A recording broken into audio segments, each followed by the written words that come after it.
A gente saiu de um peso pesado e vamos entrar em outro peso pesado, que é o Hegel, né, que é também uma das figuras muito interessantes, né, da filosofia.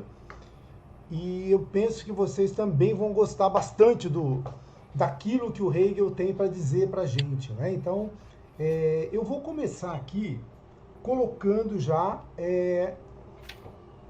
essa reflexão, né, para que a gente possa pensar um pouquinho. Quem gostaria de ler essa reflexão para a gente? Quem que pode ler?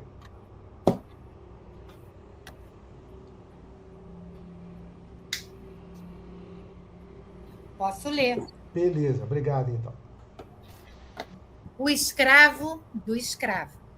O senhor feudal, na cadeira de balanço da varanda de sua casa, goza os prazeres da vida. Ele não cultiva o jardim, não cozinha seus alimentos, não conserta a fiação e nem pinta o seu muro. Ele tem o escravo para isso. O senhor não conhece mais os rigores do mundo material. Ele enxerga o seu poderio no olhar submisso de seu escravo. Aquele é livre enquanto se submete ao poder daquele. Esta situação vai se transformar dialeticamente, porque a posição do Senhor abriga uma contradição interna. Ele só é Senhor em função da existência do escravo. O Senhor só o é porque é reconhecido como tal pela consciência do escravo e também porque vive do trabalho desse escravo. Nesse sentido, o Senhor é uma espécie de escravo do seu escravo. De repente, o escravo que passa a não mais temer a morte e vai encontrar uma nova forma de liberdade, torna-se livre e independente. O Senhor vai de uma hora para outra se encontrar numa situação de dependência e se tornará o escravo de seu afastamento do mundo? Vocês já tinham parado para pensar nisso? Né? Só existe o Senhor porque o escravo reconhece nele um Senhor. Eu lembro que eu fiz essa aula uma vez e me ocorreu aqui uma ideia de algo que alguém tinha me contado. Eu entro no avião e senta do meu lado o Hélio. E o Hélio, ninguém sabe, eu vou contar para vocês, mas ninguém sabe. O Hélio é um ídolo do rock na Holanda. Só que eu nunca fui à Holanda, não curto rock, tá? Hipoteticamente falando, tá? E não tenho a mínima ideia de quem seja o Hélio. Quando ele senta ao meu lado nesse avião, nesse exato instante, para mim, ele é um ídolo do rock? Ele é alguém importante? Não é. Só que quando ele reage comigo, ele também nem vai se sentir dessa forma. Porque, agora imagina o contrário. Eu sou holandês e sou fã do Hélio. Pronto, agora ele já assumiu a posição de ídolo, não é isso? Então, muitas vezes é a minha condição que faz com que o outro se reconheça da maneira como eu acho que ele é. Né? Então, quando a gente vê essa reflexão aqui, o escravo do escravo, a gente vai descobrir que, na verdade, esse senhor, quando você tira o escravo dele, ele não sabe mais o que fazer. Ele está completamente perdido. Ele não sabe tirar a plantinha lá as ervas daninhas da planta dele. Ele não sabe, de repente, como é que ele consegue pegar água se ele está numa região rural. Ele não sabe como ele caça, ele não sabe mais nada. Então, por isso que ele é o escravo do escravo.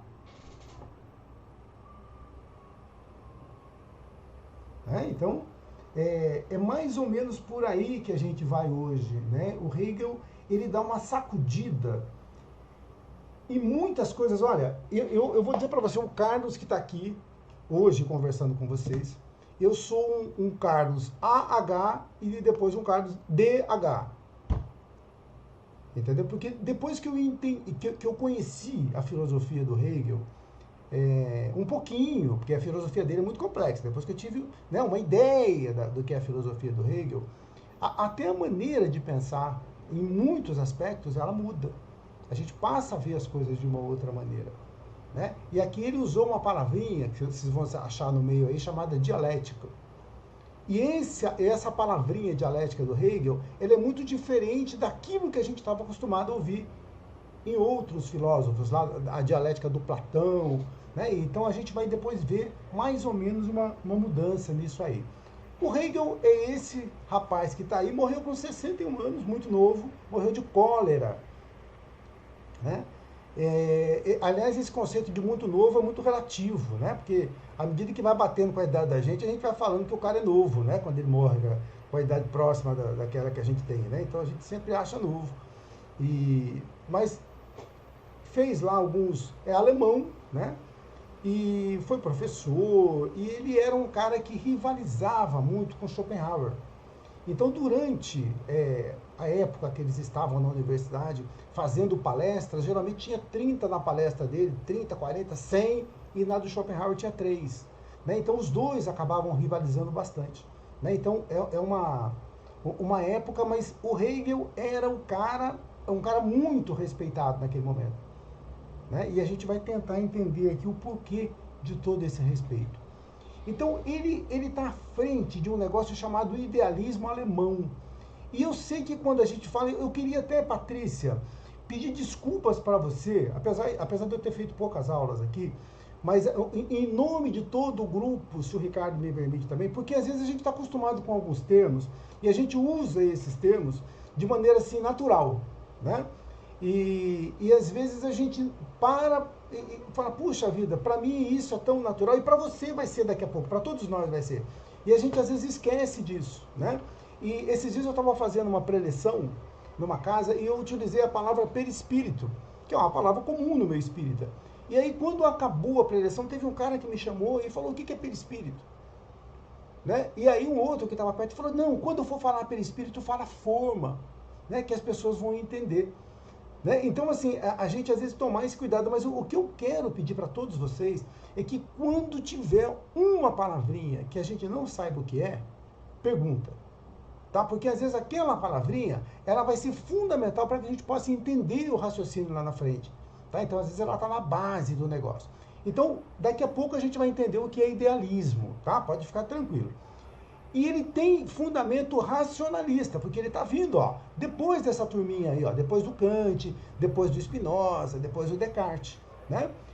E serviu de base tanto para posteriores movimentos políticos de esquerda como de direita. E uma outra coisa que é interessante, ele usa o termo espírito no seu pensamento. Então a gente vai ouvir falar muito hoje sobre espírito, mas não é no mesmo sentido que nós utilizamos aqui na doutrina. Tá? É um pouquinho espírito no sentido de consciência, é um pouquinho diferente essa questão do espírito que o Hegel vai utilizar. O que é idealismo alemão? Vocês devem estar perguntando, né? Fala, Ricardo. Antes de você caminhar, uma indicação de filme que trata dessa questão do escravo. Triângulo da Tristeza.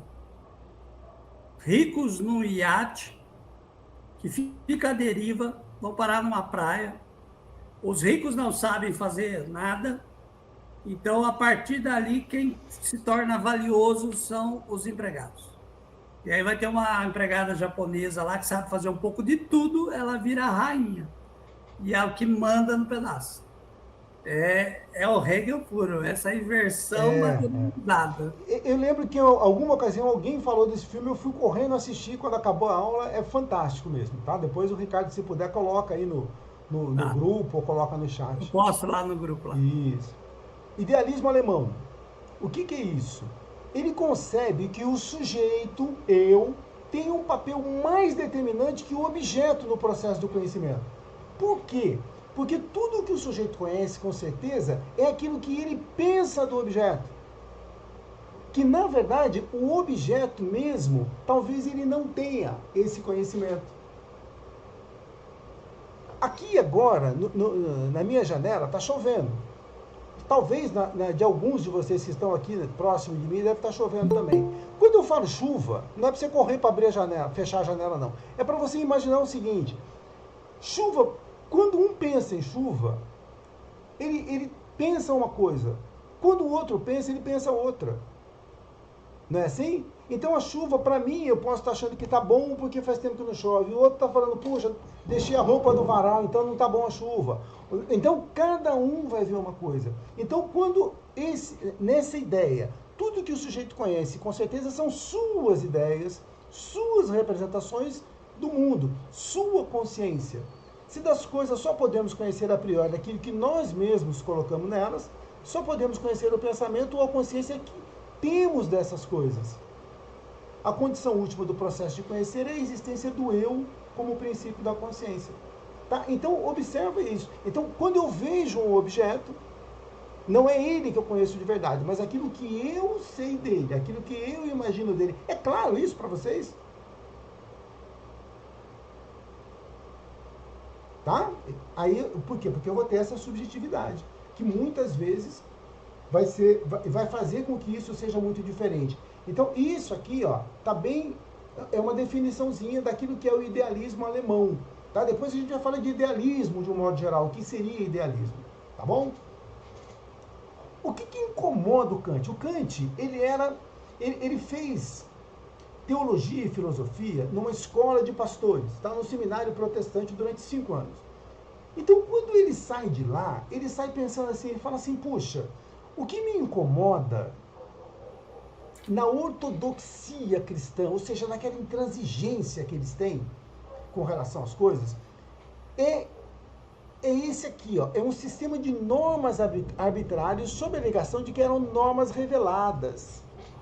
Né? Então, aquilo que eles colocam como revelado, aquelas leis, tudo aquilo, olha, mas isso aqui você tem que seguir, por quê? Porque está escrito aqui, foi uma revelação e você tem que seguir. Então, tudo isso é algo que incomoda muito Kant, essa ortodoxia, porque ele vai falar, mas Jesus...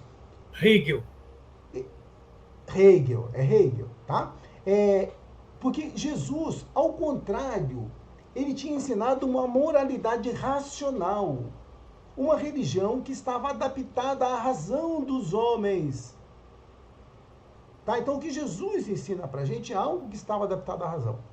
Então, e ele fica meio invocado com isso. E ele vai dizer uma outra coisa. Ele acredita no Espírito Santo e para ele, o espírito do homem, sua razão, é a vela do Senhor. Gente, quando o Hegel está dizendo o espírito do homem, a sua razão é a vela do Senhor, o que ele está querendo dizer para mim?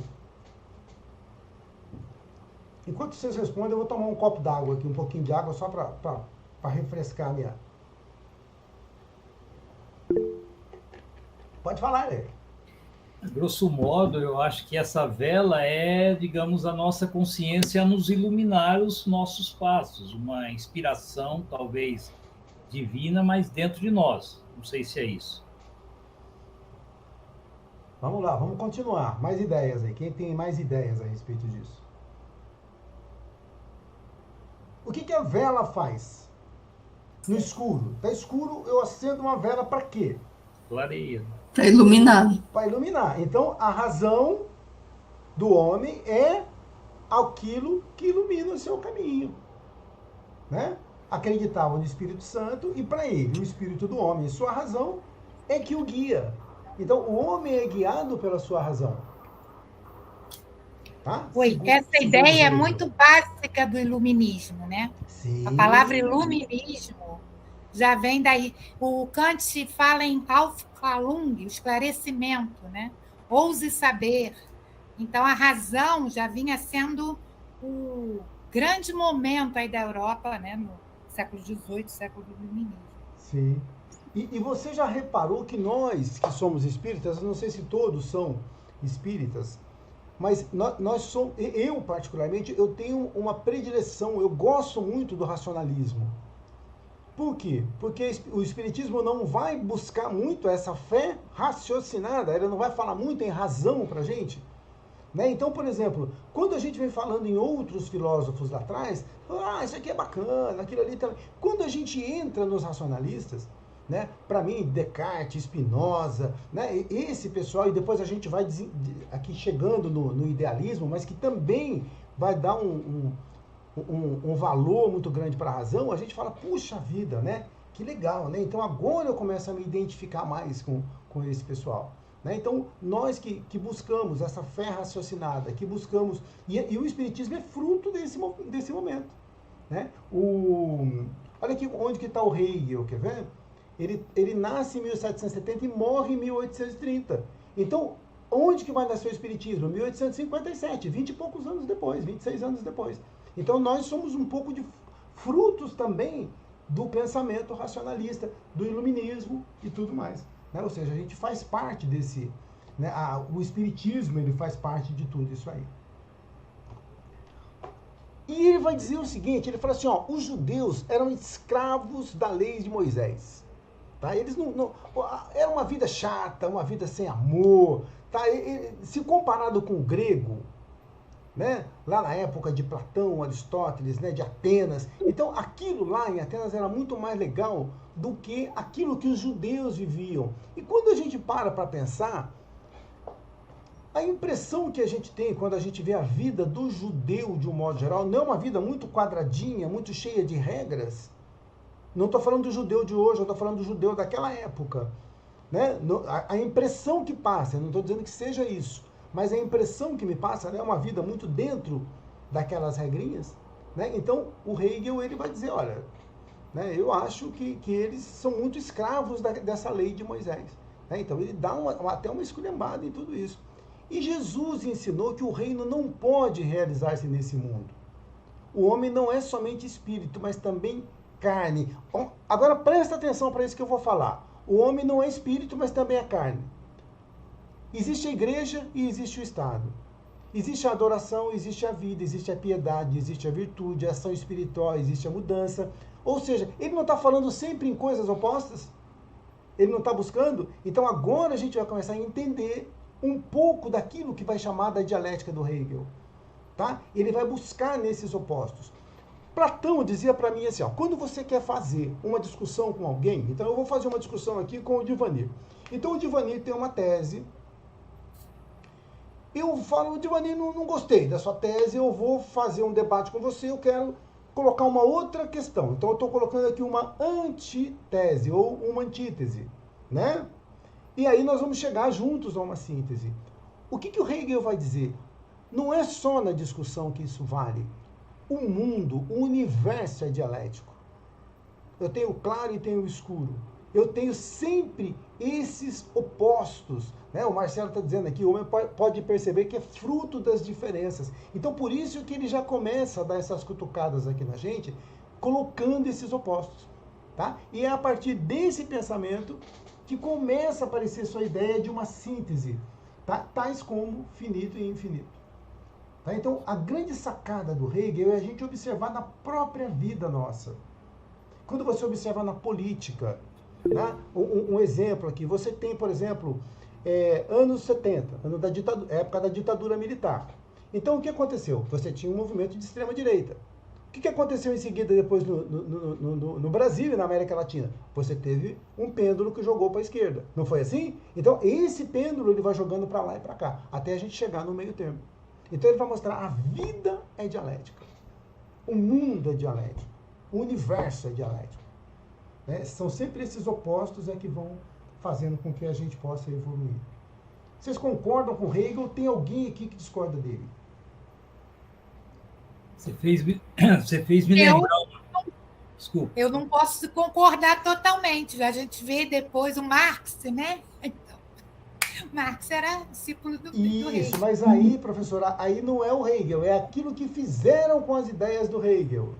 Né? Pois é, mas aí depois do Marx você tem mais coisa ainda. É aquilo. Então, esse dualismo do Hegel é aquilo que o Marx, por exemplo, ele usa de uma forma... E a gente vai falar sobre isso mais no final. Ele vai para o materialismo dialético, né? Ele joga para o material.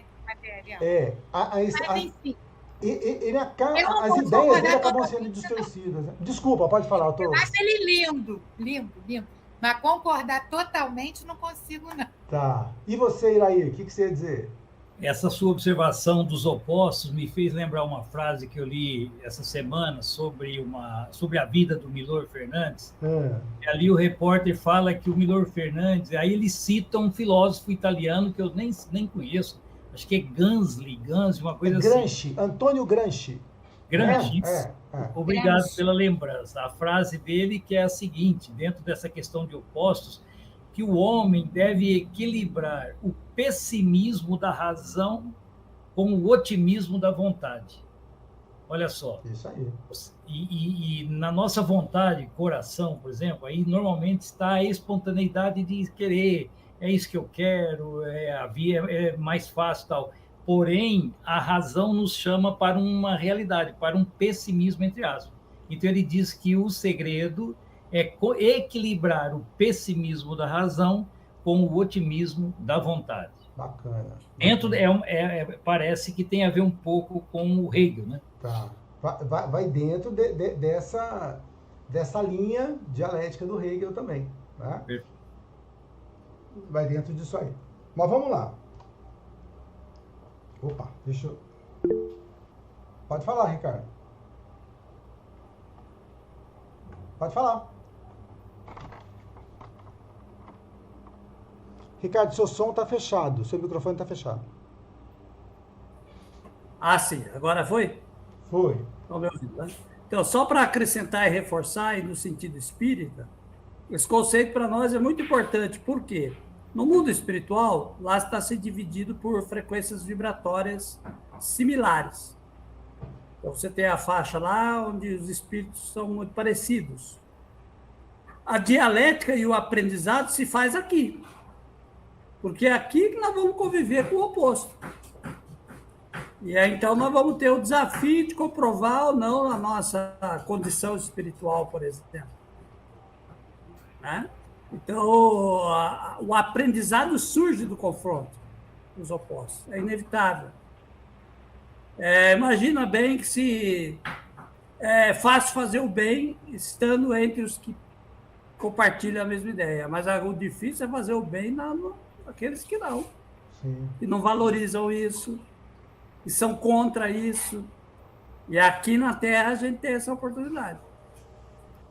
Né? Só reforçando aí o conceito por e a isso, importância. e aí você colocou de novo o dialético, matéria e espírito.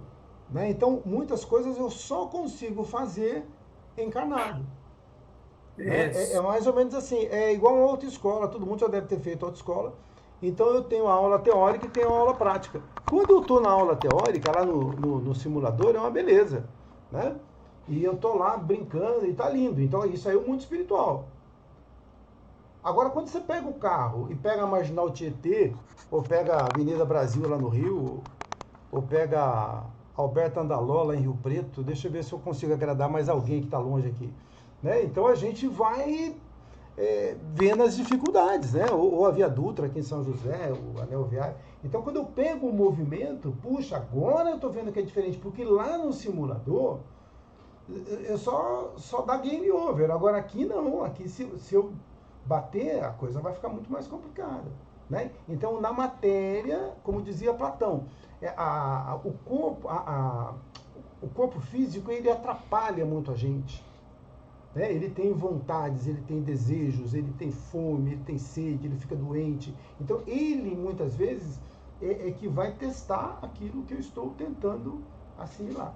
Né? E nessa convivência de opostos, então, é uma maravilha. Né? É aí que a gente vai poder sentir realmente essas coisas aí. Ele concebeu um modelo de análise da realidade que influenciou essa turminha toda que está aí, ó, Marx, Rousseau, Goethe, Wagner, e ele se debruçou sobre o domínio diversos como lógica, direito, religião, arte, moral, ciência e história da filosofia. E em todos eles viu a manifestação do espírito absoluto que se materializava através da história da humanidade. O que é esse espírito absoluto? O que eu consigo entender por esse espírito absoluto?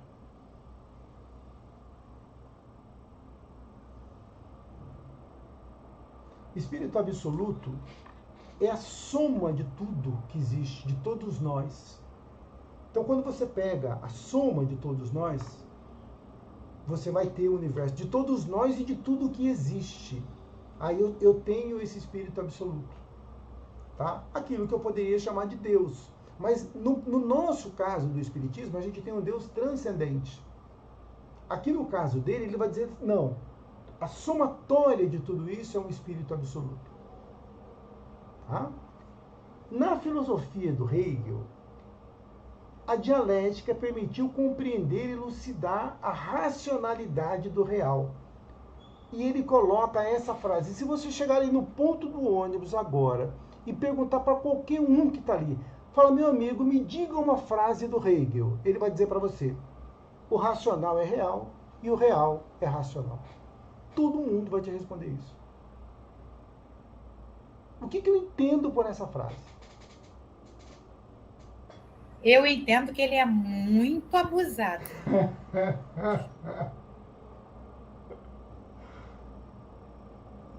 O que eu entendo por isso? O racional é real e o real é racional. Já chegamos nos 2 milhões, tá vendo, Ricardo? Então, olha só, porque euzinho aqui, eu tenho paixão pelos os que se chama depois pós-modernos, né? Sim. Então, você vai... depois dos anos 60, né? Foucault para lá, você vai trabalhar muito essa questão da subjetividade. Então, esse sujeito consciente, que entende tudo e que sabe tudo, ele cai por terra totalmente. Então, a gente tem aí os mestres da suspeita, o Marx, o Freud, né, que botou que a gente tem o inconsciente. Então, lá para o futuro, a gente está agora no século XIX ainda. Eu acho muito interessante, porque quando eu leio Kardec, eu fico pensando como é que o Kardec conseguiu escrever. Como o Ricardo fala, ele tinha os fenômenos, né, em volta dele, o Kardec.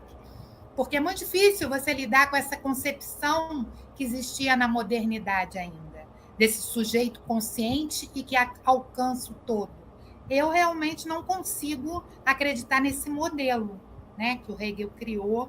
Para mim, é abuso. É abusado. Quem mais que tem alguma ideia sobre essa frase aí? Quer fazer alguma colocação?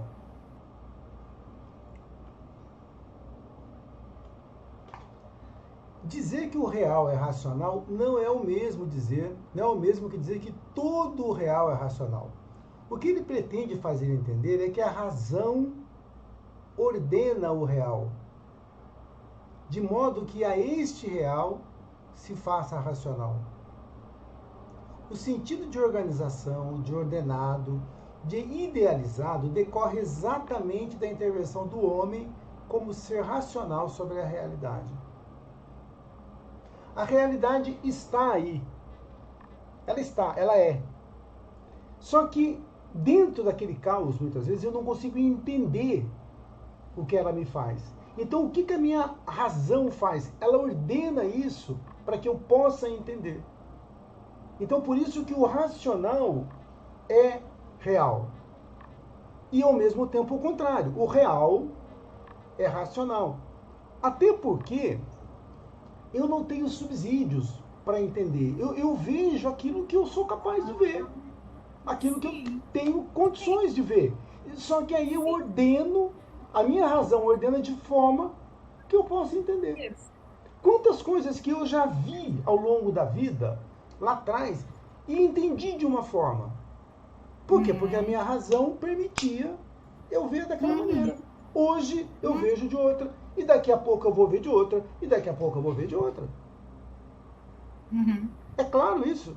Tá todo mundo com cara de paisagem. Tá muito complicado. Porque até aí é lindo o racional, né? Entender o real. Agora, daí a gente supor que o real é racional, eu acho já um passo gigante. Sim. Ele está querendo dizer que toda a natureza cabe dentro da nossa razão. Eu acho isso um absurdo. Não é isso que ele está dizendo. Ele está dizendo assim, o racional é real. E o real. Tá então, mas o que ele está querendo dizer para mim? Que é aquilo que cabe na minha cabeça, é aquilo que eu estou entendendo. E aquilo que é real, para mim, é racional. Ele é um cara abusado. Muito. Né? Olha, posso colocar um ponto? Pode, por favor, Carlos. Vamos lá. Não é muito fácil eu entender essa frase, não, né?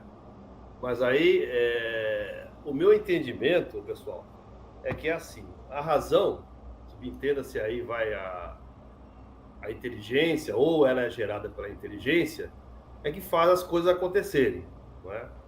Ou coisas boas ou coisas ruins. Então me veio, por exemplo, em mente agora a guerra da Ucrânia, né? A guerra da Ucrânia é uma coisa real, né? E ela foi originada a partir de uma coisa racional, na minha opinião, né? Ou seja, ela foi originada por interesses lá econômicos, ou seja, pela razão, pela inteligência. Então, eu acho que a realidade, ela realmente vem assim, ela é planejada, ela é raciocinada, ela é fruto, né? Ela é resultado de ações racionais, ações inteligentes. Eu não sei bem se eu consegui me expressar, mas, por favor, comente o que eu falei. Não sei se Sim, é mais ou menos por aí mesmo. Fala, Marcelo. Marcelo. Boa noite, boa noite. Tudo bom, Marcelo? Tudo jóia. Essa questão do o real é racional e racional é real, ela é sob um ponto de vista, sob uma ótica individual, é isso? Porque me faz pensar vou explicar melhor. Tá. Isso aí eu poderia estar até aceitando numa ótica, num ponto individual, mas não universal. Porque a gente vê conjuntos, né? Eu vejo conjuntos disjuntos. Disjunto não, mas tem uma interseção. Esse real e racional é como se fosse tudo um conjunto só, dentro de um conjunto. Na teoria dos conjuntos, imagina ali o diagrama de Venn, um conjunto dentro do outro é o mesmo conjunto. O real é racional e o racional é real. Mas eu vejo diferença, porque a gente fala de que nós temos crenças que podem ser crenças verdadeiras, reais, né, ou crenças que não são verdadeiras. E é o conhecimento que faz a gente descobrir as crenças verdadeiras. Fazer um subconjunto dessa interseção e descobrir que realmente o que eu acreditava é real. É essa noção que você falou, que ao longo do tempo a gente vai mudando de opinião, que a gente vai adquirindo conhecimento. Isso. Então nessa situação de colocar uma frase, tipo assim, absoluta, né? Aquilo que a Maria de Luz falou, ele é abusado para dar essa generalização. Entendeu? Nem tudo, né, que a gente não consegue racionalizar, não necessariamente é irreal. Pessoal, é real, mas nós não racionalizamos. Marcelo, vamos ler aqui, ó, só para a gente entender a definição. Ó. Dizer que o real é racional não é o mesmo que dizer que todo real é racional. O que Hegel pretende fazer entender é que a minha razão, ordena o real de modo que este real se faça racional para mim. Tá? Então, quando ele fala assim, ó, o real é racional para mim e o racional é real para mim, ele só inverteu. Tá? Então, ele está dizendo que o real para mim, ele não está dizendo de uma realidade absoluta. Tá? Ele não fala em absoluto, ele está dizendo que para mim aquilo é real. Entendi. Entendeu? Que senão a gente está colocando está colocando palavras na boca dele que ele não falou. Ele está dizendo, olha, então tá bom. Nós estamos ordenando de forma que para nós aquilo passa a ser real. Patrícia, entendi. Entendeu? Obrigado. Patrícia, queria falar? Eu queria, sim, é que na verdade eu acho que aqui é uma forma de pensamento que você organiza para você chegar a determinada conclusão. Então, quando você vê algo real, você organiza isso de tal forma que fique racional. Isso, né? Isso. Fique racional para você. Então, assim, eu entendo desta forma, eu organizei meu pensamento de tal maneira que eu entendo dessa forma e isso para mim virou real. Isso. E aquilo ali que é real para mim, como eu já fiz esse exercício, o contrário passa a ser verdadeiro. O real é racional. Isso. Para mim, o real é racional. Fala aí, Irair. Usando a minha antiga área de letras, eu lembrei de um exemplo que não sei se encaixa aí.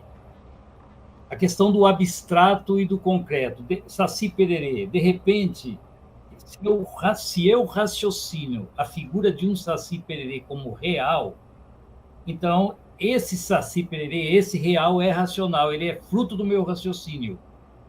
Não sei se dá para fazer essa... Sim.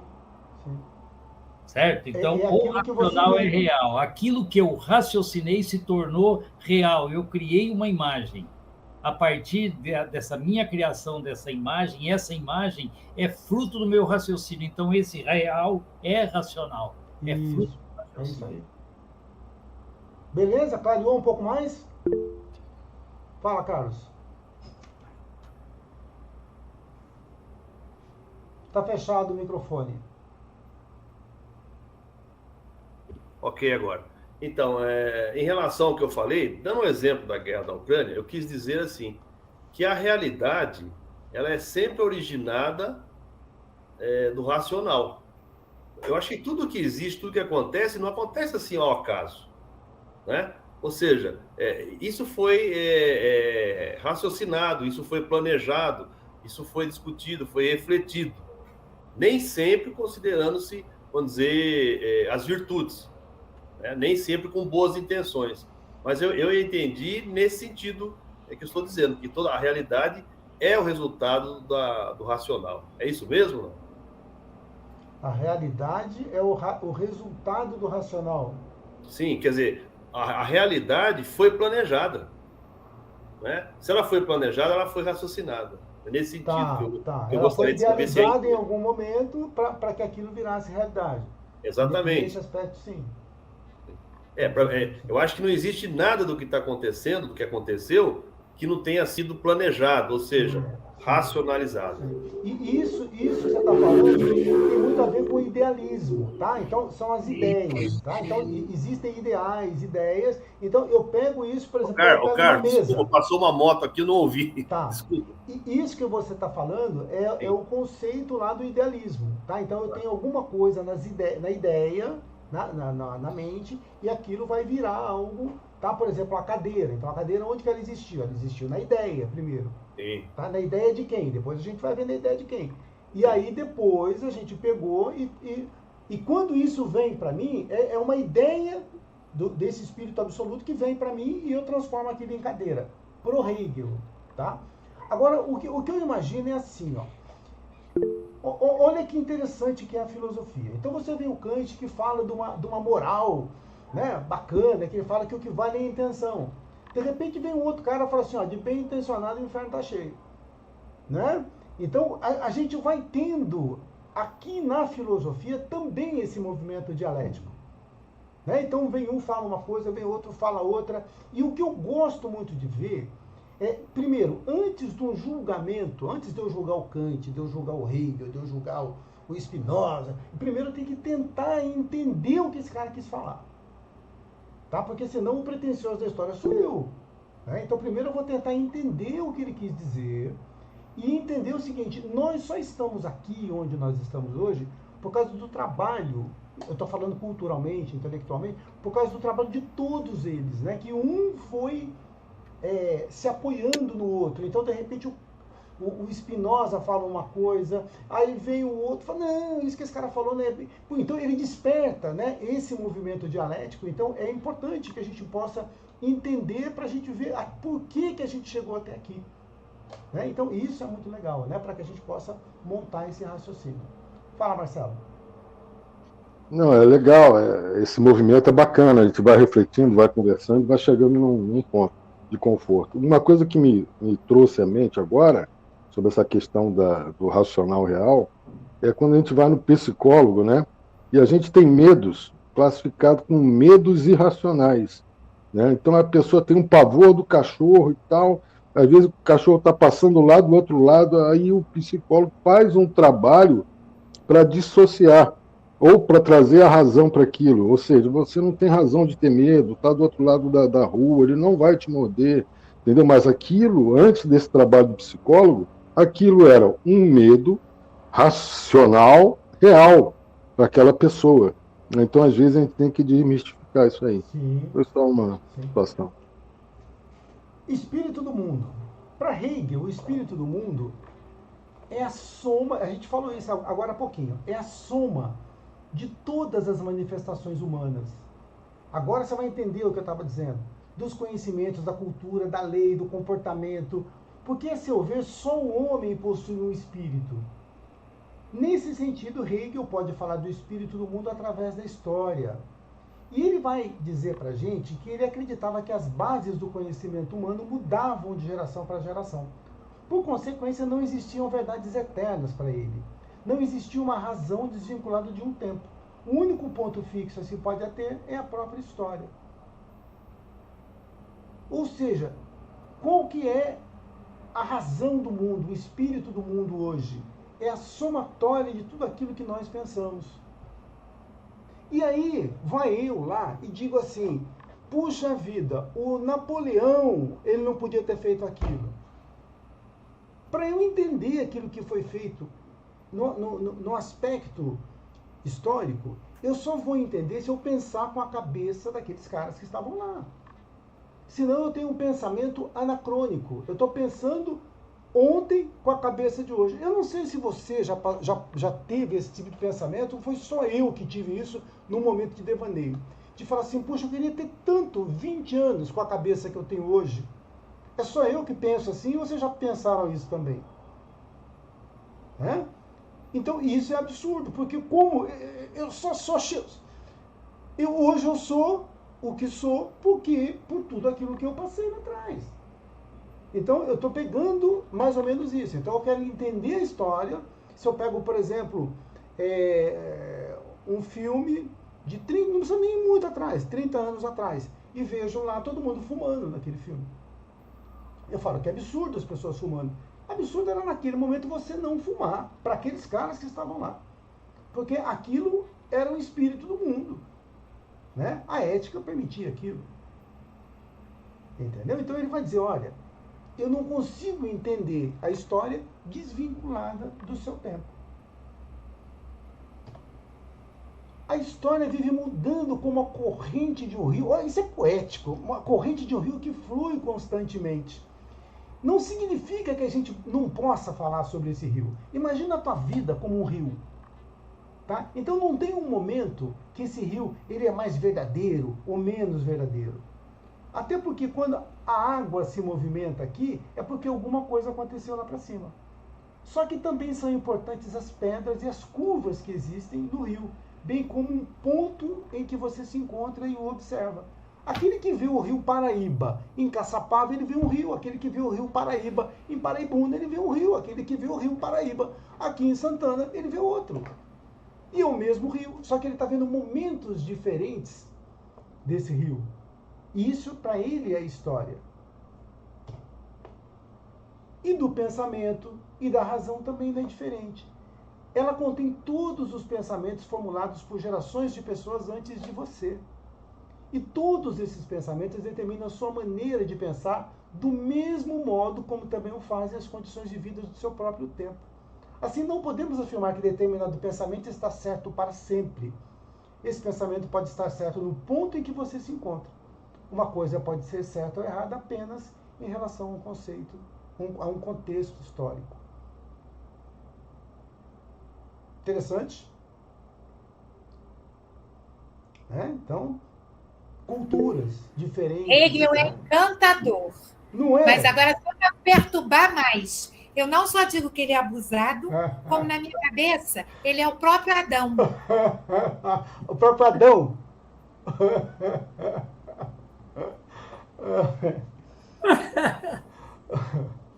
Fala, Ricardo. Então, só dando uma contribuição aí, eu sou de uma geração que lá na juventude leu Isaac Asimov. Isaac Asimov é um cara que previu o futuro das suas obras. Eu, Robô. Nossa, eu adoro Isaac Asimov. Eu li um livro que chama A Fundação, que hoje tem uma série, A Fundação. E lá ele tem uma disciplina que o personagem principal criou, que chama psicohistória. Que, inclusive, você consegue fazer a leitura racional do ser humano e prever o futuro. Então, lá, nessa história da fundação, ele prevê o futuro de milênios de um grupo de, vamos dizer assim, uma federação intergaláctica. Então, vai bem nessa linha do Hegel. Você é capaz de olhar esse movimento da história, porque ela é racional, é por isso que a gente consegue fazer essa análise, e em cima dela prever coisas que vão acontecer no futuro. Baseado no que aconteceu, eu consigo prever aquilo que pode acontecer. É isso aí. Isso. É isso aí. Beleza? Fica aí a indicação para vocês. Ele diz que a razão também é algo dinâmico, e a verdade não é outra coisa senão esse processo. E que fora do processo histórico não existe qualquer critério capaz de decidir sobre o que é mais verdadeiro e o que é mais racional. Para Hegel, não podemos separar uma filosofia ou um pensamento do seu contexto histórico. Tá? Então, não dá para a gente dissociar essas duas coisas.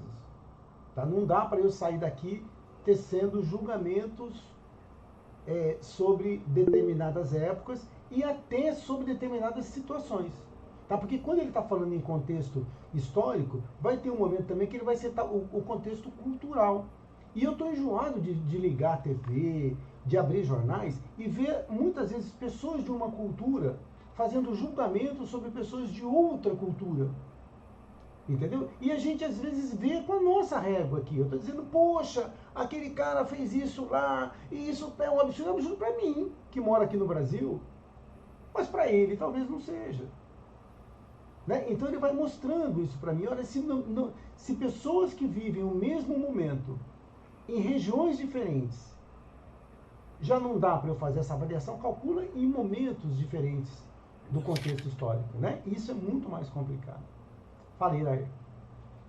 Aqui, não sei se eu estou antecipando, mas se o Leibniz, que foi um filósofo que nós vimos recentemente, foi um dos precursores do Espiritismo, nós não podemos falar o mesmo do Hegel, porque quando ele fala que tudo é história, tudo é um acúmulo da história de cada um, do pensamento de cada um somado, que dá um pensamento absoluto, um espírito absoluto, dá para ver que ele nem supõe a questão das reencarnações.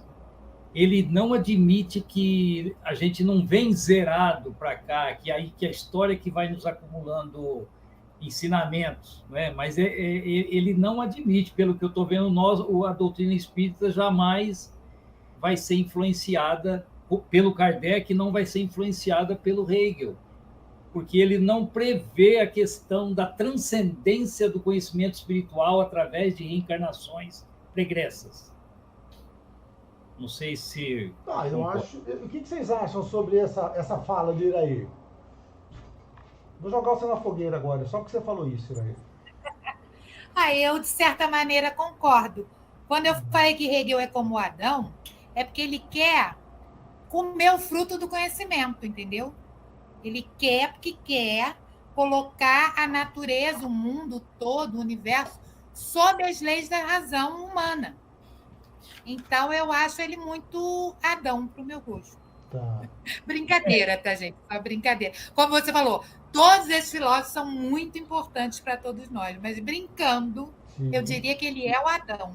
Outro reforço à minha tese é o começo do livro, lá onde diz que esse é o único filósofo que não usa a palavra espírito no sentido que nós, na doutrina espírita, entendemos o espírito como algo transcendente da matéria. O Hegel não fala isso de forma alguma. O espírito, ele chama de vela, chama de centelha, certo? Mas ele não coloca a possibilidade de um espírito transcendente, está no começo. Tá, a vela é a razão, tá? A vela não é o espírito, a vela é a razão. Ele não supõe o espírito na concepção que nós fazemos do espírito inteligente que precede a existência. Ele não coloca isso. Iraí, deixa eu falar uma coisa para você. O conhecimento, isso agora no meu modo de ver, tá? Já deixo você, Patrícia. No meu modo de ver, o conhecimento está em toda parte. Né? Então, o que eu vou fazer? Eu vou tentar pegar aquilo que eu acho interessante da filosofia de cada um. Né? Por exemplo, um cara que é ateu, materialista, Jean-Paul Sartre. E o Sartre tem coisas que eu acho super interessantes, né? Ele fala, o Sartre ele vai dizer assim, o existencialismo vai dizer assim, todos vivem, mas só o homem existe. E aí a gente vai descobrir o que é existir. Porque esse homem, ele é aquele que evolui, aquele que tem consciência de si, né? Então, assim, o Hegel, ele vem de um pensamento protestante. Ele ficou 5 anos fazendo teologia. Então, é claro que ele não vai falar em reencarnação. Mas a gente vai tentar buscar nas entrelinhas, ou dentro do pensamento dele, aquelas coisas que a gente sente que podem acrescentar alguma coisa pra gente, tá? Eu entendi o que você falou, mas a gente tomar um certo cuidado para nós não nos transformarmos em pessoas sectárias. Eu sei que não é isso que você quis dizer, tá? Não. Tá? Mas assim, tomar um certo cuidado, porque senão eu começo a ser alguém que só vai aceitar aquilo que aqueles que pensam como eu, entendeu? Aí a gente perde esse movimento dialético. Que isso que eu acho que é bacana. Pô, vamos ver o pensamento dele. Então esse pensamento dele me leva para onde? Né? Então, por exemplo, isso que ele está dizendo aqui, que do contexto, do tempo, que você está inserido no seu tempo, eu acho muito bacana. Eu, particularmente, acho muito legal isso. Né? Porque eu sou muito fruto do tempo onde eu vivo. Né? A gente está fazendo uma aula online e isso é fruto do nosso tempo. Né? O pensamento espírita, eu só penso de maneira a concordar com Kardec porque eu nasci depois de 1857. Senão não tinha como eu pensar. Eu ia pensar de outra forma. Né? Então, você vê, é essa construção que vai fazendo com que a gente possa evoluir e chegar a algum lugar. Fala, Patrícia. Eu ia colocar aqui exatamente, né, as coisas que vêm meio que entre linhas, né? Eu já falei aqui, cada filósofo que a gente lê, a gente se identifica com uma parte com uma, identifica na outra parte, enfim, tem hora que fala, não, esse aqui fechou, tá legal. Aí você lê o outro e fala assim, nossa, mas não era bem aquilo, né? E aí, assim, eu sou uma pessoa que, assim, eu entrei para o Espiritismo em 2018 e até então eu falo que eu não era nem ateu, eu era à toa mesmo. E minha mãe católica, família católica, mas nunca forçou a gente a seguir nenhuma religião, deixou que eu, meu irmão, seguisse aquilo que a gente queria. E eu tinha muito essa questão de ir nas missas e tal, e falava assim, mas por quê? Né? E a resposta era, porque tem que ser assim, porque é assim, porque está escrito, porque tem que ser desse jeito, porque... Então, nesse contexto, sabe, o Espiritismo me trouxe muitas respostas que eu não tinha, me traz até hoje. E quando você vê algo como ele que diz assim, depende da história, depende do período, depende de como você está vivendo, depende do momento, isso lá no fundo vem um pouco da caridade, da empatia, do amor, que é uma base do Espiritismo, sabe? Do não julgamento, de procurar entender o contexto para então aí falar, ó, tá ok, não tá ok, era daquele momento, isso não está explícito assim, mas foi o que eu senti na entrelinhas quando eu li a matéria antes da aula, sabe? Uhum. Essa essência de se colocar no lugar do outro, de entender de onde está vindo, e né, essa questão, a gente fala assim, nossa, roubar é errado, mas você vem de uma família que está na rua, que está com fome, que tem filho, a própria criança vai roubar uma fruta na feira. Está errado roubar? O roubar é errado, mas existe um contexto ali que você precisa entender, e eu acho que é isso que está na entrelinhas dele, sabe? Tá. Foi isso que eu senti na hora que eu estava lendo a matéria. Eu, quando vou falar sobre um filósofo, eu gosto de incorporar o cara e ser advogado dele, entendeu? Então, por quê? Porque eu penso que você tem que defender o pensamento desse cara, mas não dizendo que aquilo está certo ou que está errado, mas para que aquilo possa ser entendido, né? Então, o que eu sinto aqui no Hegel, nesse aspecto, é isso. Tá? Então, ele está dizendo, olha, não dá para você sair julgando, porque você não viveu aquele contexto, você não viveu aquela cultura. Né? Então, não dá para a gente fazer julgamentos. E isso hoje é muito comum no nosso tempo.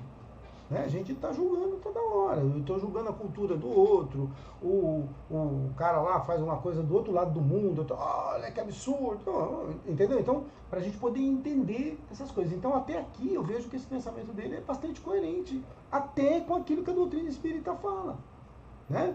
Do não julgamento, da coerência. Na primeira aula de vocês, do senso comum, eu acho que eu fiz a segunda. Ele vai falar que o ponto de vista é nada mais do que a vista de um ponto. Vocês lembram disso?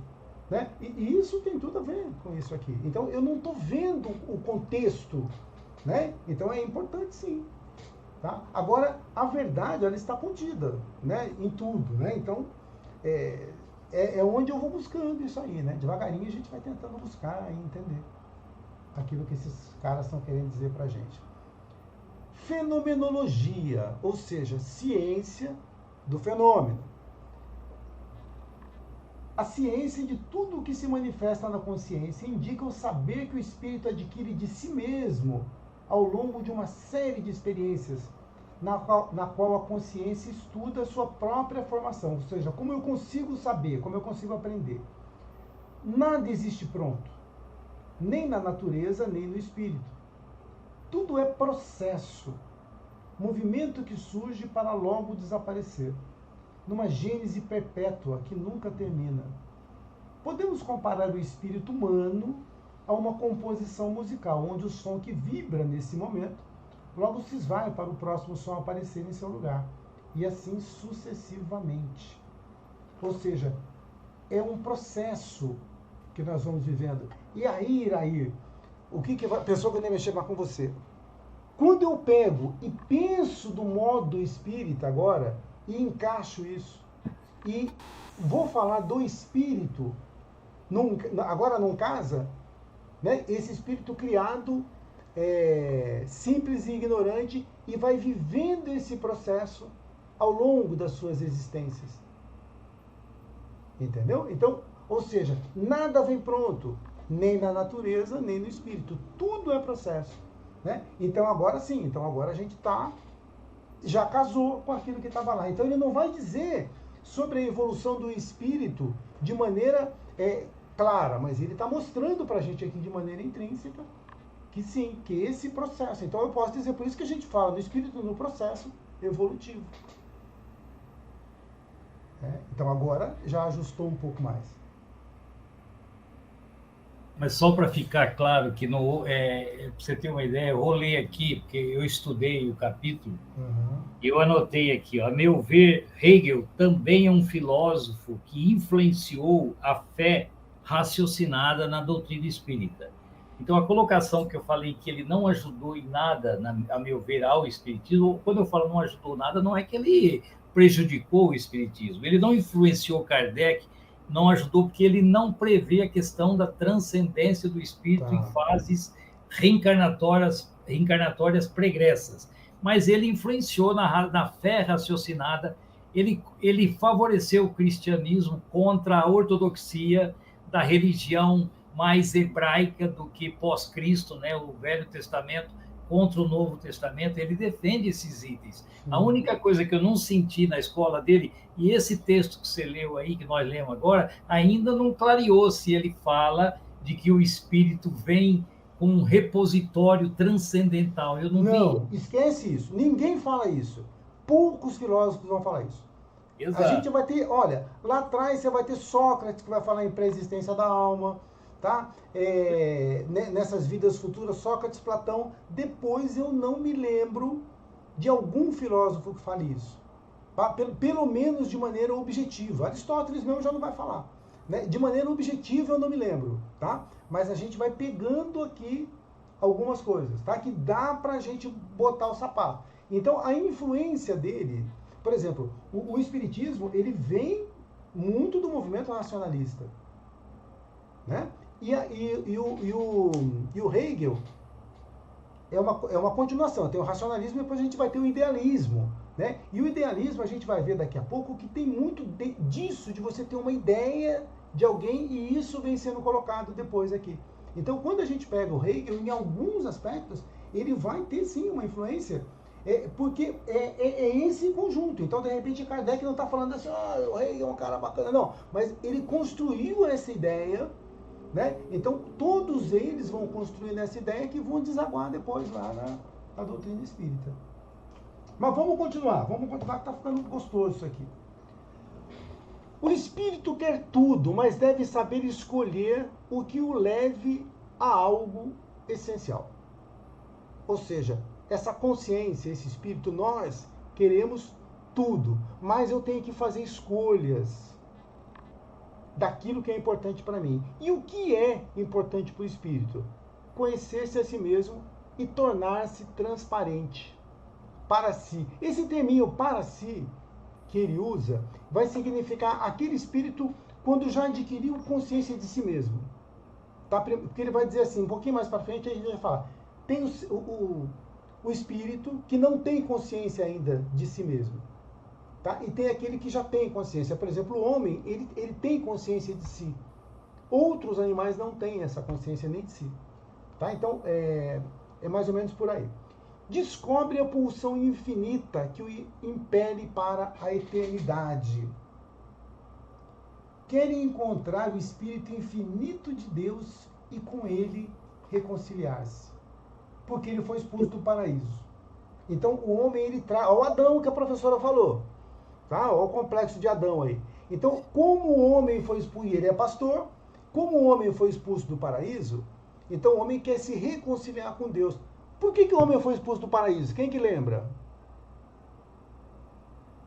Porque ele comeu o fruto do conhecimento. Isso. Ele queria ser muito sabidinho, muito abusado. Isso, por isso que a professora falou que ele era o Adão. Tá? Quando ela falou que ele era o Adão, a gente ficou imaginando que ele gostava de maçã. Não é a maçã, é o fruto do conhecimento do bem e do mal. É por isso que Adão é expulso. Né? Então ele descobre essa pulsão infinita que impera a eternidade, e aí ele quer encontrar esse Espírito infinito de Deus. E as estações principais dessa viagem são consciência, ou seja, eu sou, autoconsciência, agora ele tem consciência de si. Primeiro ele só é, agora ele tem consciência de quem ele é. E aí depois disso, ele passa a ter uma razão, ele passa a observar o outro e atuar nesse meio. Então essa seria uma evolução que esse espírito vai tendo, como espírito ético, moral, educado, né? E finalmente o espírito religioso. O que é religioso? Quando ele se encontra com Deus. Ó Deus aí no pensamento de Hegel. Né? Então primeiro tem aquela consciência. Você falou em Leibniz, né? Vocês falaram em Leibniz que vocês tiveram há 2 aulas. O Leibniz vai falar daquela teoria da mônada. Spinoza faz esse processo também. Spinoza também. Né? Então, o que ele tem? Primeiro eu tenho aquela consciênciazinha, e depois essa consciência, ela toma consciência de si, toma consciência do outro, e aí ela começa a atuar, de modo que ela passe a fazer algo pelo outro, até que ela se reencontre com o Criador. Ela retorna a Deus. Agora, se para isso ele vai ter que passar por várias vidas, ele não fala. Né? Tem um livro muito interessante que eu li, muito difícil de ler, para mim foi muito difícil, é Do Átomo ao Anjo, né? Que vai falar da evolução da consciência, do átomo ao arcanjo, que fala da evolução dessa consciência. Então ele vai dizer que cada célula que está no teu corpo é uma consciência que está em evolução. E que quando você pega um órgão, já é um composto ali, né, que já está um pouco mais evoluído até chegar no corpo. Então você, na verdade, a tua consciência, ela é como se fosse o síndico de um grande condomínio de consciências que ainda estão latentes, que ainda estão muito em processo de evolução. Né? Eu sei que você deve estar achando isso conversa de louco, mas é mais ou menos isso que a gente consegue entender quando ele fala dessa forma aí. Aqui a gente já falou... Ah, tá.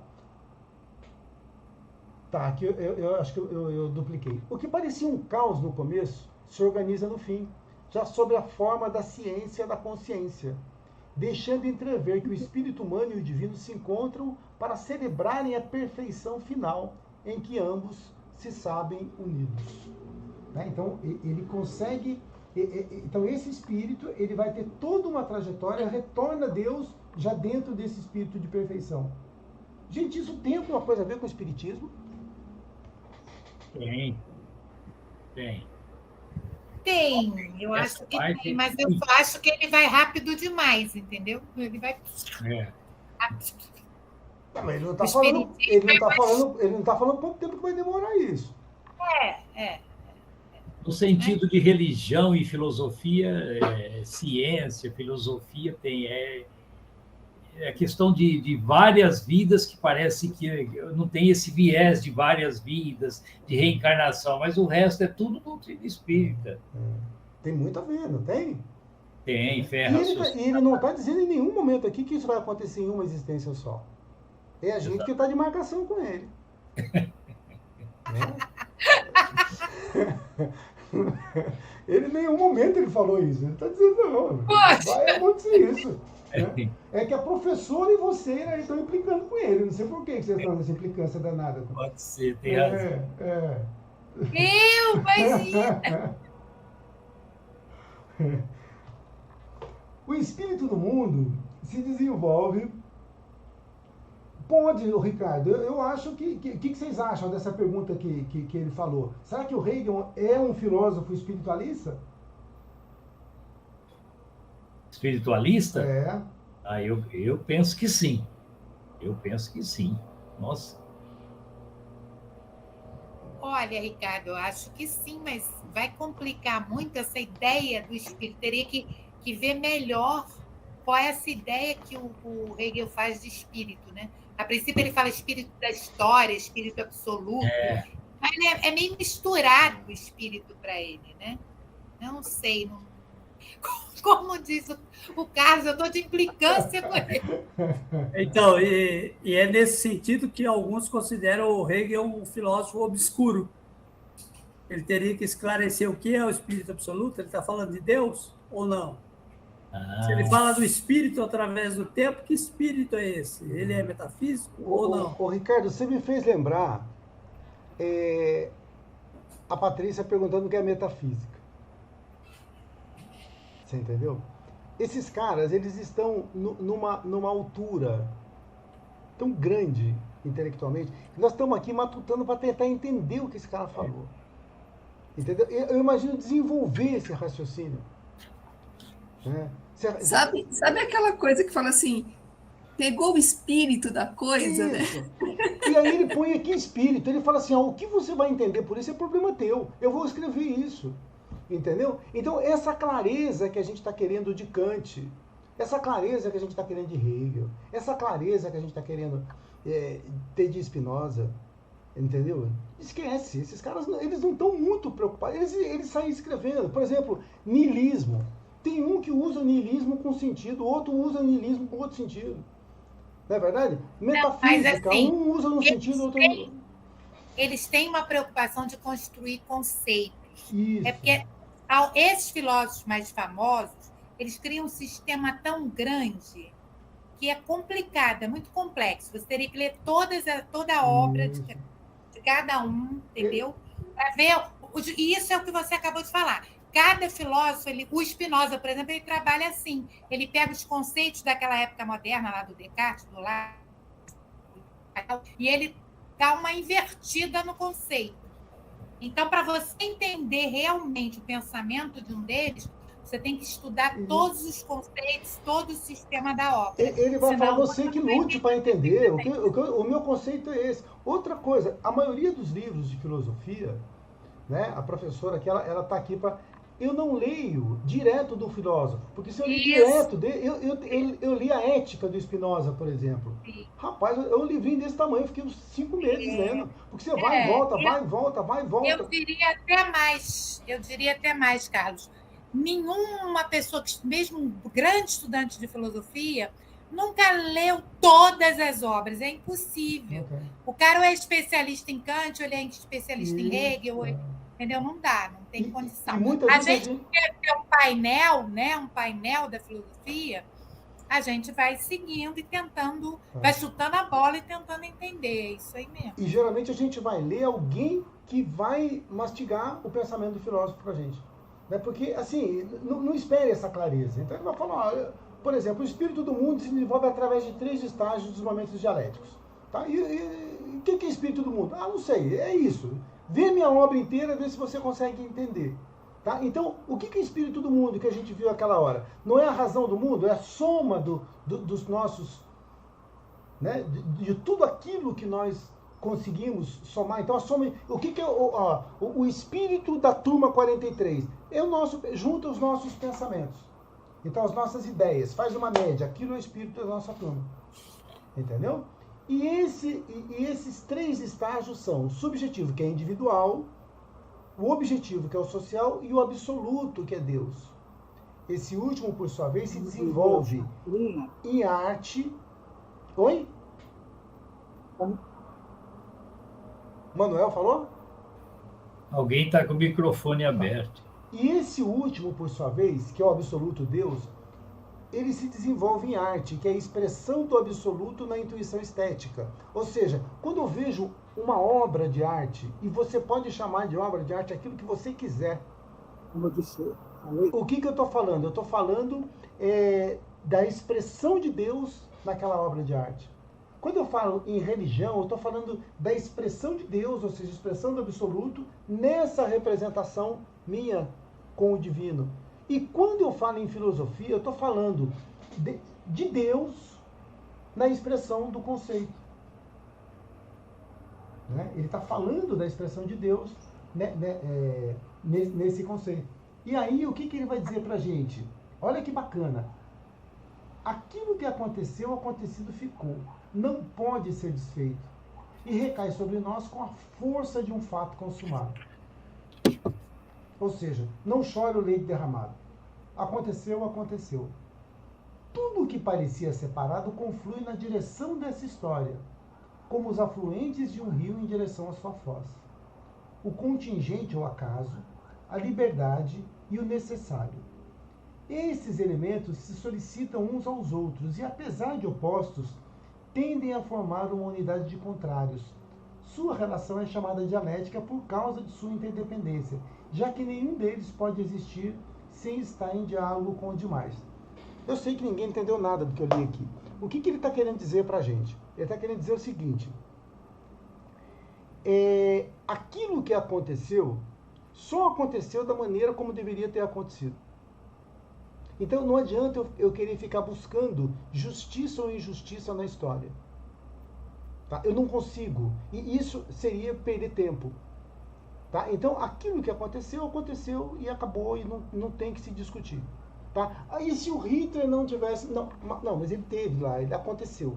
Então não cabe a mim ficar imaginando. Então a história vai fluir como um rio e aquilo que aconteceu está lá. E só me cabe tentar entender por que aquilo aconteceu. Tá? E esse movimento dialético é que vai acontecer. Então, por exemplo, eu tenho lá o Brasil sendo descoberto e, de repente, eu tenho a escravidão. Então, são movimentos dialéticos que vão trazendo esse desenvolvimento e esse processo todo. O que vocês estão aí? Vamos ver. Fala, Iraê. Uma observação rápida para não perder o tempo.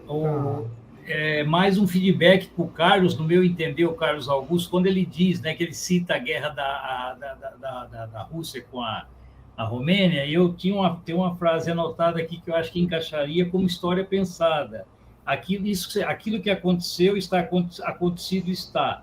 Não pode ser desfeito e recair sobre nós com a força de um fato consumado. É o que o filósofo chama de história pensada. A observação do Carlos eu encaixaria como uma história pensada, é um fato, ela já aconteceu. E a outra observação minha, quando você diz que por causa de sua interdependência, já que nenhum deles pode existir, você me retomou a reflexão de hoje. O patrão não é patrão sem o escravo. Há uma dialética na relação escravo do escravo, certo? Sim, é isso aí. Fala, Patrícia. É rápido. Esse pedaço recai sobre o tema que está lá atrás, né? A vida só pode ser compreendida olhando olhando-se para trás, mas só pode ser vivida olhando-se para frente, né? O que foi, você aprende com aquilo e vida que segue como um rio e vamos trazer coisas melhores para frente. Exatamente. Né? Não tem si. Né? Não tem si. Tem si não adianta. O que o Irair falou realmente é o que eu pensei, viu, Irair? É nesse sentido mesmo, que as coisas acontecem pensadas anteriormente. Elas foram pensadas antes, aí elas acontecem, né? Aí a relação de racional e real. Para mim, o real eu entendo como realidade. É isso mesmo. Esse é o espírito da turma, tá todo mundo pensando igual já. Tá vendo? Vai homogeneizando aí o negócio, né? Deixa só eu... Tá todo mundo entendendo o espírito da coisa. Entendendo o espírito. O sentido que Hegel atribui à dialética inclui a ideia de superação de opiniões opostas para encontrar a verdade. Mas para Hegel não é apenas uma lógica ou um método. A dialética de Hegel é antes uma teoria do ser, uma ontologia. Não é apenas a maneira correta de pensar a realidade, e sim a própria estrutura da realidade em todos os seus aspectos. E eu queria que a gente... aqui, ó. Tudo tende a passar para o seu oposto. A semente vira flor. Né? O trigo, né, vira pão. Então, ou seja, eu sempre estou indo para lá e para cá. Observa a tua vida. Para você ver como que, nesse aspecto, excetuando-se aqueles que estão de marcação com o Hegel, né, a gente vai ver que a nossa vida, de uma certa forma, ela é muito dialética. Né? Você está aqui numa situação emprego, desemprego, amor, ódio, não é? Briga, pazes, dia, noite. Então a gente sempre está vivendo, né, esse processo de opostos e chegando depois. E aí aquilo que a tese, antítese, síntese, quando eu concretizo uma síntese, ela vira tese de novo. Por isso que ele fala que isso nunca termina. Né? E aquela tese vai de novo se contradizer. O que é gostoso numa aula de filosofia? É quando você pega, por exemplo, as discordâncias. Né? Hoje aqui a gente não teve grandes discordâncias, mas quando tem a discordância, o que acontece com ela? Ela é antítese, não é? E aí ela vai levar uma síntese. Ou então, pelo menos, ela me... Opa, mas será que é isso mesmo? Né? Então, se você fizer uma aula de filosofia e todo mundo concordar com aquilo que você falou, olha, eu diria para você que tem uma possibilidade de 99% de ninguém ter entendido nada que você falou. Né? Porque se todo mundo concordou, é porque, então tem coisa errada. Né? Então, a ideia é que a gente realmente... Então, a vida é essa dialética, né? Ela funciona muito dessa forma. Fala, Marcelo. Já que você falou que tem pouca discordância, eu vou discordar aí da primeira frase. Puxa, Tudo tende a passar para o seu oposto. Eu não vejo semente, flor, oposto, mas eu vejo evolução.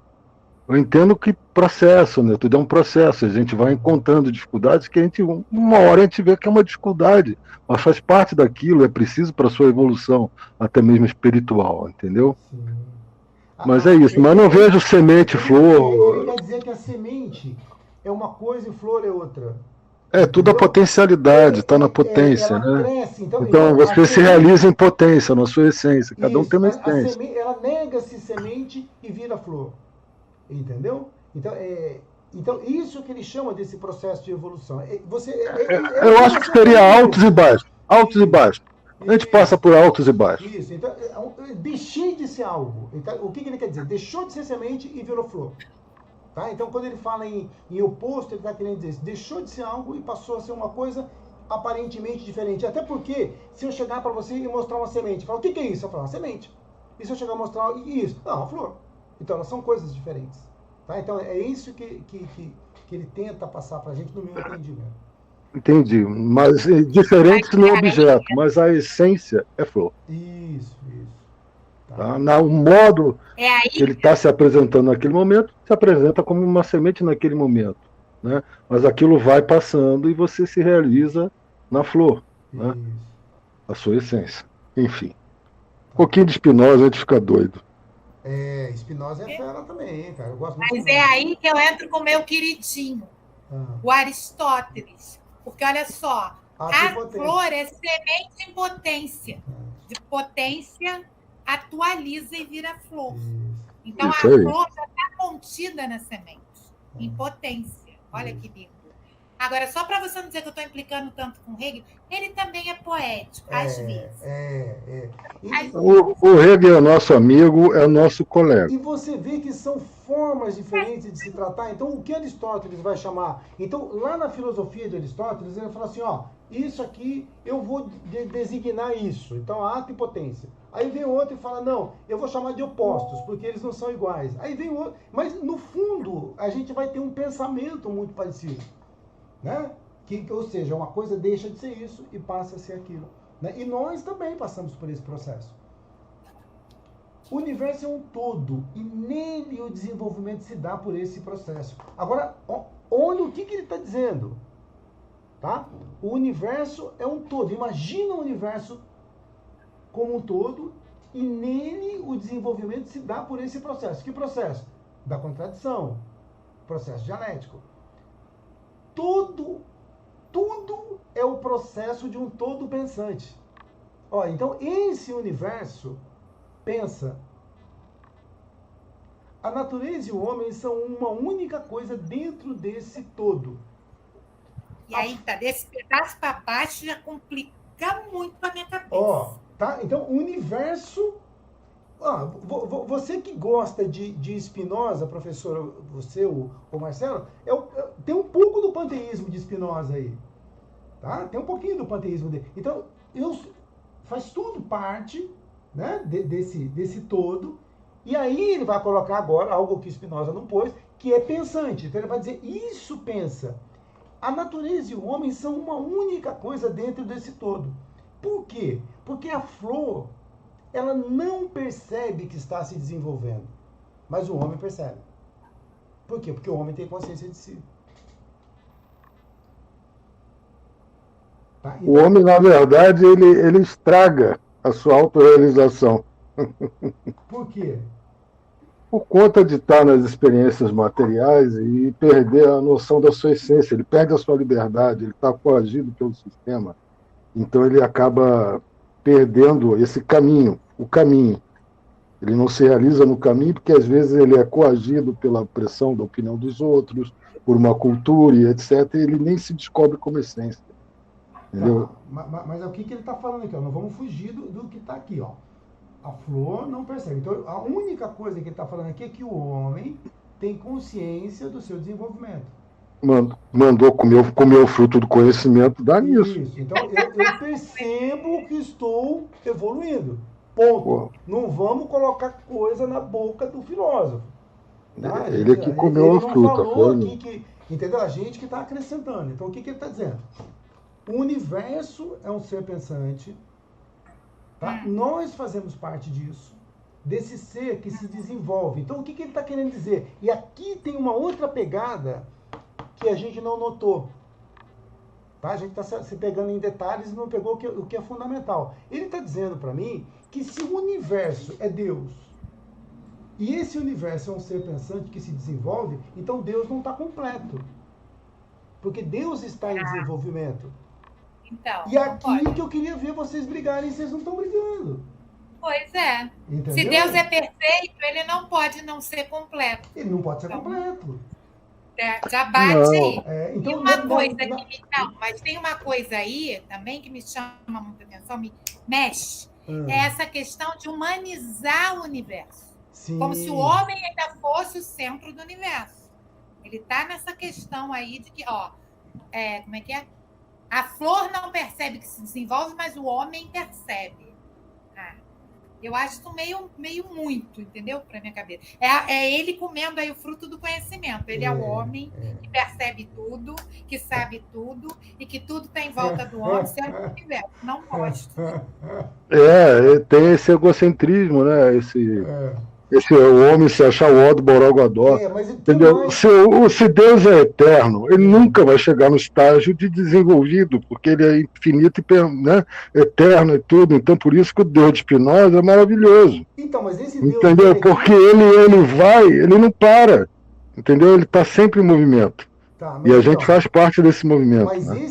mas assim, eu estou entendendo Hegel. Mas isso que ele está colocando aqui não está muito diferente do panteísmo de Spinoza. Porque para Spinoza, Deus está em tudo, Deus é imanente. O Spinoza é mais natural, ele já chegou num conceito mais amplo. O Hegel ainda está caminhando. Não, pelo contrário, ele vem depois de Spinoza. Então, não, pode vir depois, mas então, assim, também, na minha opinião, ele ainda está tateando em algumas coisas meio fora do contexto. Nesse conceito aqui, nesse conceito, ele está se baseando em Spinoza.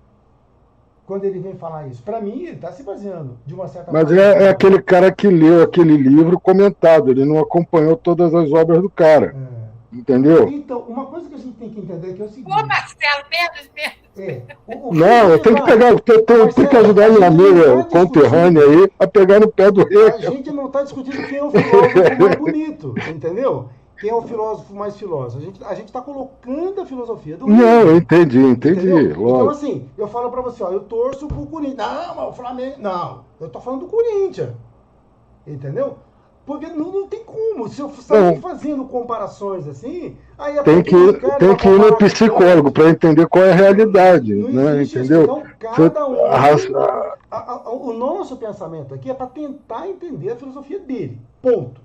Não é para colocar nada na boca dele que ele não tenha dito, porque senão a gente está distorcendo. Lembra que ele falou? A minha razão, eu não consigo entender o objeto. É a minha razão que vai dizer o que é o objeto. Então, cuidado, porque se eu tenho uma simpatia ou uma antipatia pelo pensamento de um cara, eu já vou começar a colocar coisa na boca dele e vou começar a distorcer a filosofia dele. Entendeu? Então, assim, para mim... Mas eu não vejo, quando você fala de Spinoza e Hegel, né, o conceito de imanência de Spinoza, eu estou vendo uma ligeira diferença para o conceito de imanência de Hegel. Entendeu? Então é isso que eu falo, que ele não pega o conceito de imanência do jeito que ele tinha que pegar. Mas ele não é discípulo do Spinoza. Eu tô dizendo não, mas você que falou que você estava vendo Spinoza e Hegel. Ele vem numa sequência. Não, então, pode... o que acontece? Eu só estou discordando do que você falou de pegar da imanência de Spinoza. Quando ele vem aqui e fala para mim, ó, o universo é um todo, tá? Tudo que nós vivemos é um universo, tá? E esse universo ele vai se desenvolvendo. Isso não lembra o panteísmo? Não lembra? Ponto. Mas eu posso botar só um argumento a favor do Spinoza? Pode. É só um argumento. Pode. É o seguinte, o todo... O Spinoza, ele separa a natureza naturada da natureza naturante. Então, o todo, o Deus, né, do Spinoza, ele está em tudo, mas ele não tem esse desenvolvimento. O ser humano não está no mesmo nível que Deus. O ser humano é uma qualidade de Deus, como os outros elementos da natureza. Então, não entra o conceito de partes. E o Spinoza faz, eu não vejo o Hegel fazendo, entendeu?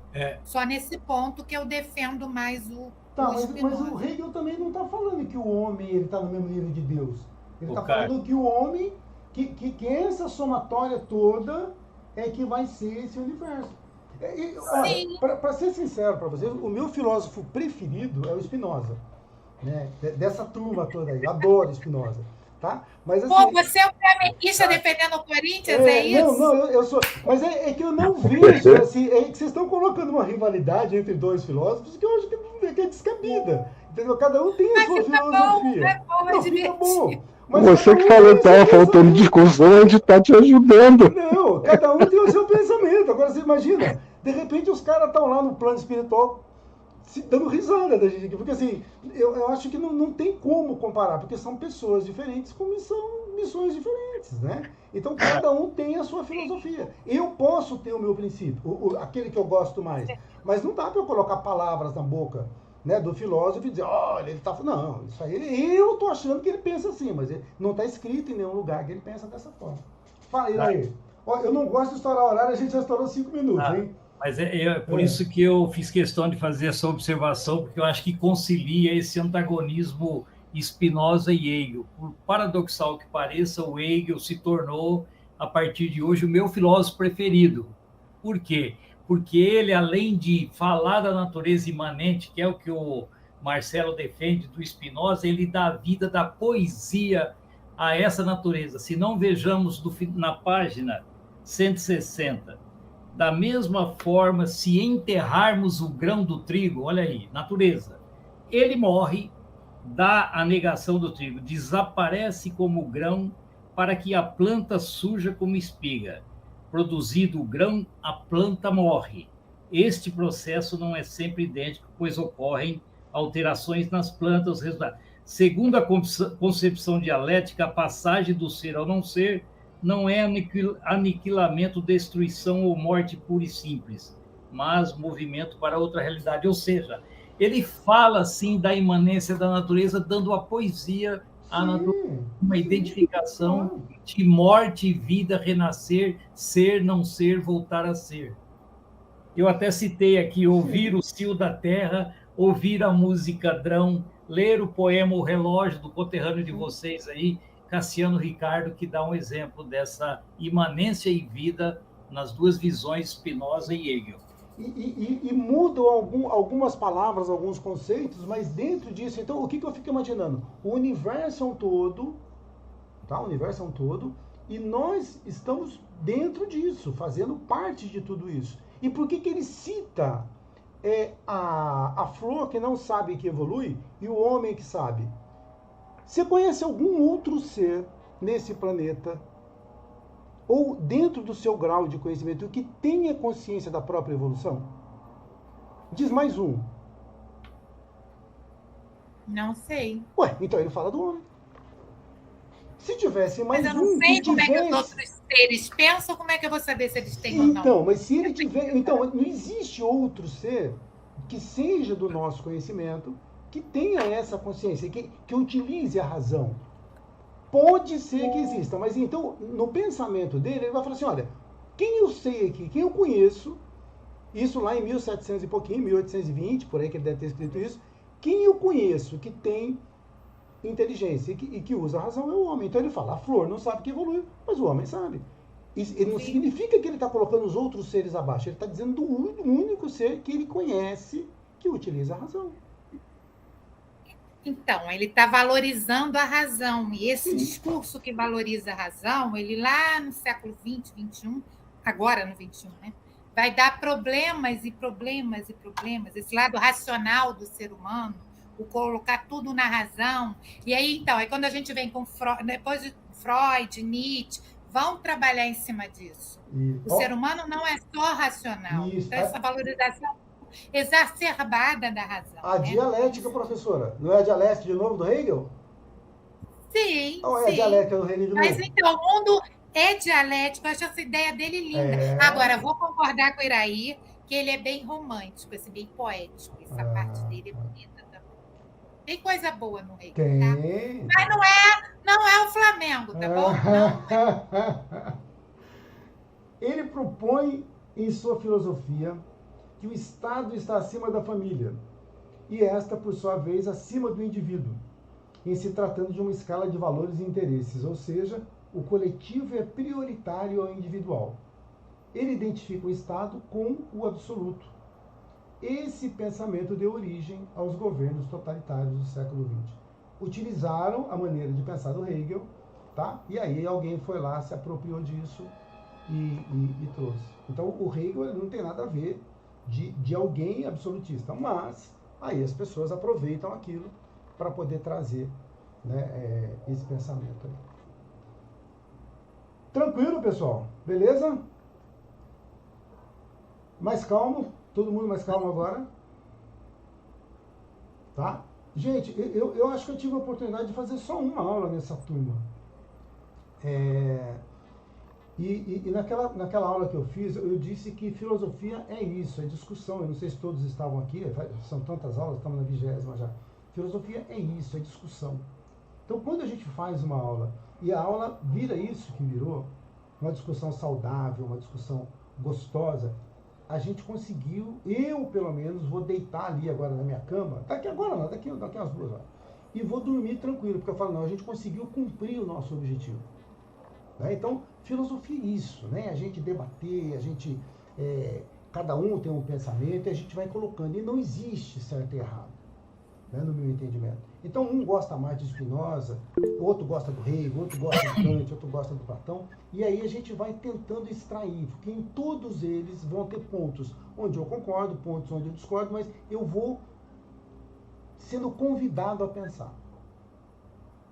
Né? E isso é que vai fazer com que a gente cresça, com que a gente realmente evolua, com que a gente possa aprender alguma coisa dentro desse nosso pensamento. Ok? Carlos, Perfeito. ergui a mão aí. Quero me alinhar com você nesse entendimento. Perfeito. Quando eu penso assim na aula ideal, seria aquela que, num primeiro momento, a gente passa todo esse conteúdo e depois nós temos um tempo à vontade para debater, que é a essência da filosofia. Aí você amadurece. Realmente, aqui, às vezes, a gente gostaria que estendesse um pouco mais, mas o tempo é o limitante. Tá? Então, assim, acho que até mesmo eu entendo que o WhatsApp lá é uma extensão. Então, querendo contribuir, coloca no WhatsApp. Vamos além da aula, vamos olhar, pesquisar esse espírito absoluto, as controvérsias que tem, por aí vai. Eu acho ótimo. Por mim, eu passaria a noite inteira conversando sobre esses 2 assuntos aí. Só faltou algum vinho para ficar melhor ainda. Aí, o espírito absoluto e a frase ao modelo grego, um simpósio com vinho e tudo. Gente, só para fechar, dia 14 de setembro, daqui a 3 semanas, exatamente 3 semanas, a gente vai começar um programa de rádio, não sei se o Ricardo falou para vocês, a gente começa um programa de rádio numa rádio chamada Vivência Espírita, é uma web rádio, tá? Vai ser exatamente na hora dessa aula, então para alguns aqui vai ser muito difícil para assistir, mas isso fica gravado lá, tá? Então vai ser um bate-papo do nosso grupo de Filosofia Espírita. A princípio, eu, Ricardo, Mauro e o Custódio, mas depois nós vamos convidando os outros que estão chegando também junto com a gente, aí o Marcelo e muitos outros, a Vanessa, outros que já estão fazendo aulas também, para participar e ir lá na rádio conversar com a gente. E quiçá, depois a gente pode contar com a presença de alguns de vocês aí também. Tá? Então, a partir de 14 de setembro, eu vou jogar o link sempre lá, então a gente vai ter um programa semanal para poder tratar de assuntos de filosofia. Não é aula, é bate-papo, tá? Como a gente teve aqui, e jogando temas, e conversando, e contando com a participação de todo mundo. Tá bom? Aí a gente conta com vocês, e é claro que na hora da aula não vai dar para assistir, mas depois vocês podem assistir depois, e o dia que não tiver aula, aí vocês vão ser convidados para assistir ao vivo também o programa. Tá bom? Então, e aí nesse sentido, sempre você vai estar sabendo de antemão qual o tema. A gente vai estar divulgando. Então, assim, existe uma forma desse grupo, já que vai estar tendo aula, de participar do programa, que é enviar perguntas. Então, sabendo o tema, tem algum questionamento, alguma coisa ali, caminha para nós, porque nós vamos também, vai ter uma comunicação com o público, né, Carlos? Isso, com forma certeza. As pessoas que pode estão mandar perguntas, o programa, e fazer alguns questionamentos e a gente procurar responder no ar. Nada impede de pegar uma pergunta de vocês aqui e também responder lá no programa. Ok? Se a pergunta for muito difícil, a gente finge que não viu a pergunta lá no chat. Pode ficar tranquilo. Beleza? Obrigado pela atenção de vocês, tá, gente? Obrigado, uma boa noite para vocês. Só pedir alguém aí para fazer, então, o encerramento para a gente.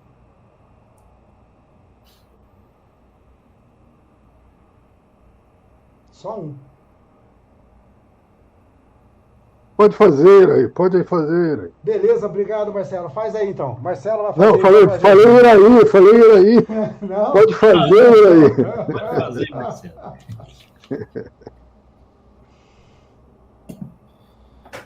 Posso fazer, Carlos? Claro, por favor. Eu vou usar justamente a conciliação entre as ideias do Spinoza e as ideias do Hegel para representar a união desse nosso querido grupo aqui. Debulhar o trigo, recolher cada bago do trigo, forjar do trigo o milagre do pão e se fartar de pão. Que nossa filosofia, que nosso filosofar, que nossa avidez pelo conhecimento seja sempre trigos que morrem trigo e nasçam pão, e que esse pão seja o nosso conhecimento para respostas tão inúmeras diante do mistério dessa vida. Obrigado por este momento mais importante da noite de hoje, porque este é o nosso momento, este é o rio que nos inunda neste momento. Boa noite a todos, obrigado e desculpa alguma coisa. Beleza, o cio da terra aí, eternizado na voz do grande Milton Nascimento, né? Muito bom, Iraí. Gente, boa noite para vocês, fiquem com Deus e até a próxima. Tchau, tchau. Boa noite a todos, boa semana. Boa noite a todos, valeu.